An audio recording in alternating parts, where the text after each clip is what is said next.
Welcome to part 2 of my tutorial. So the next step is to get the yellow cross on top. Now here, I'm lucky enough that I already have it, but I'll just undo that real fast. Okay, so basically there's 3 possibilities that you can have with this. You can have 3 yellows in a straight line like I have right now.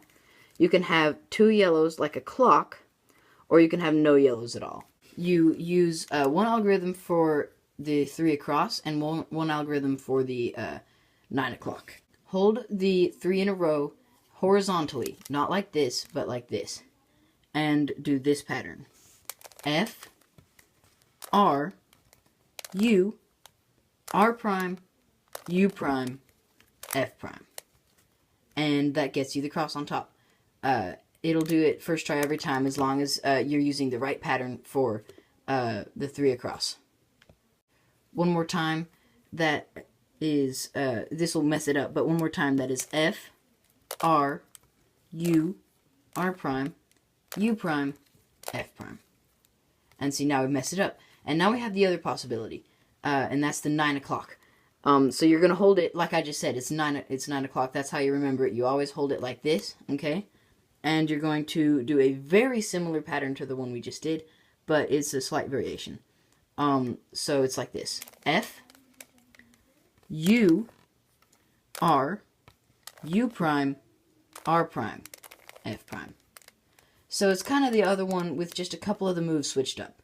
So one more time, that's F, U, R, U prime, R prime, F prime.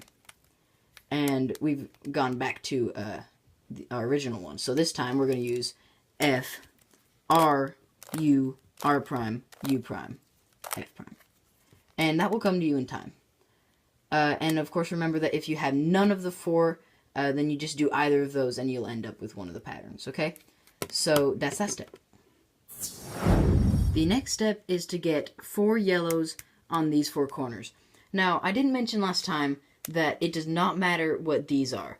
It matters when you're doing the white, but when you're doing the yellow, the first thing to do is get all yellow on top. So when you're doing these, it doesn't matter if the other colors match up, and same with the corners.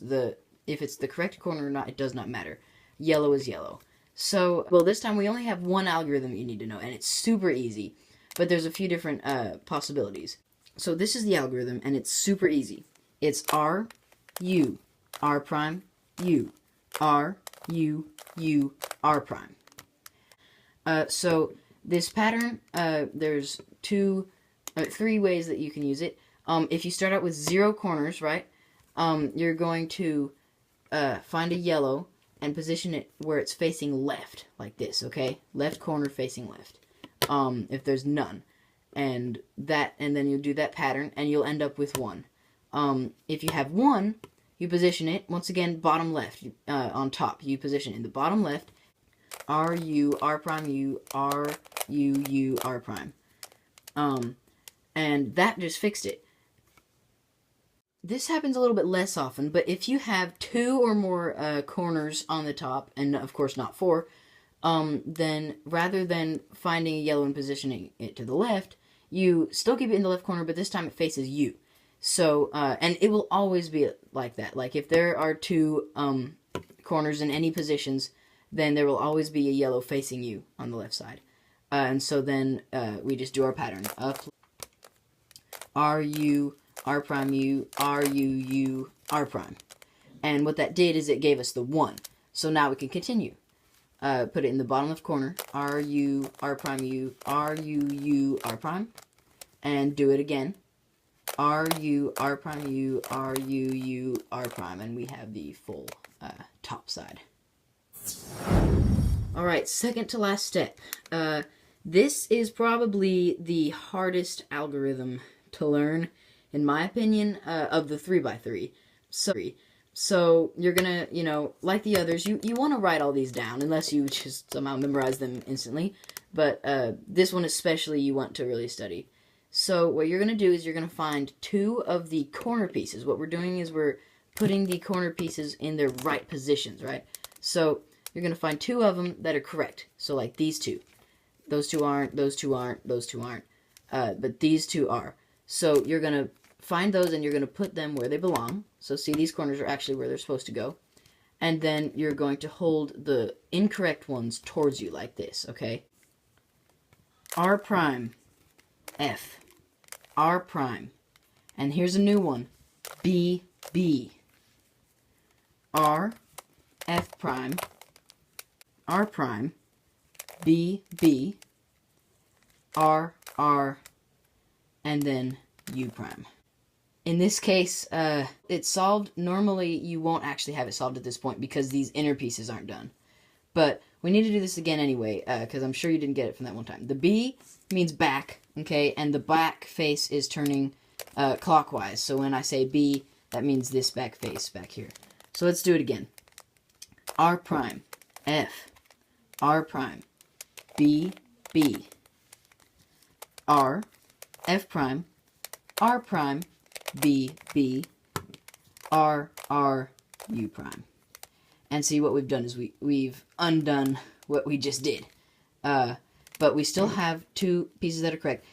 Sometimes when you do this, you actually have no sets of two that are correct. What you do is you just do it anywhere, the algorithm, and you'll have two after you do that algorithm. So when you have the two, put it where it belongs, hold the incorrect ones towards you, and we'll do this algorithm one more time. R prime, F, R prime, B, B, R, F prime, R prime, B, B, R, R, U prime. And there you go. And so this time you can see that, like it's supposed to, we actually don't have it solved yet because there's one more step. We're so close. The last step to solving the Rubik's Cube. It's kind of a longish algorithm, but it's not that bad. In like 80% of the time, what you're going to have is you're going to have one piece correct when you have all your corners correct, and then three that are incorrect. For sometimes you have where they're all incorrect, like right now, and then sometimes you have where it's solved, like earlier happened. So, but in all cases, it's basically the same algorithm. But there's a difference. There's at one point it can either be U or U prime, and I'll show you why. But first we're just going to run through it one time using U instead of U prime. So F, F, U or U prime, R prime, L, F, F, R, L prime, U or U prime, F, F. And so now we have one correct and the rest are not correct. So now I can actually talk about what we're doing. You hold the one that's correct in the back, kind of like we did with the corners. And what we're doing is you're looking at the first one, and do we want to put it to the right or to the left? And what happens is this algorithm moves this one to the right, that one opposite, and this one to the right. Unless you want to make it go left. And then it moves this one to the left, that one opposite, and that one to the left. So it's pretty interesting. So obviously you go U if you want to move this thing right, and you go U prime if you want to move it left. In this case, we want to move it right. So here we go. F, F, which way? U. R prime, L. F, F, R, L prime, U, not U prime, and F, F. And it's solved, and that is the last step. So of course, if you have the piece here that needs to go to the left, you just do the same algorithm, F, F, but you use U prime, R prime, L, F, F, R, L prime, U prime, F, F. And we actually moved our green piece that was here when it was solved to the left. See? And so last time we have one correct right here, and this needs to go to the right. F, F, U, R prime, L, F, F, R, L prime. My storage just ran out. And of course you just finish it with U, F, F. I'm sure you were able to figure that out. But so that is all there is to solving the 3x3.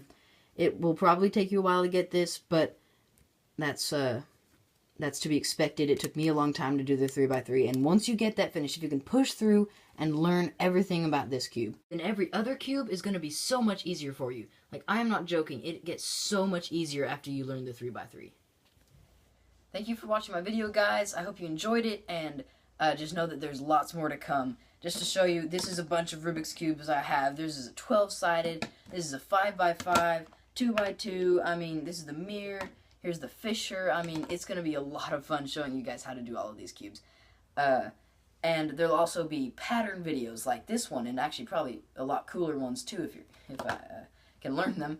And hopefully I'll be getting more cubes. And finally, do not forget that I am also going to be making Lego Puzzle Box videos and anything else that I happen to make or whatever. So please subscribe, and I'm excited.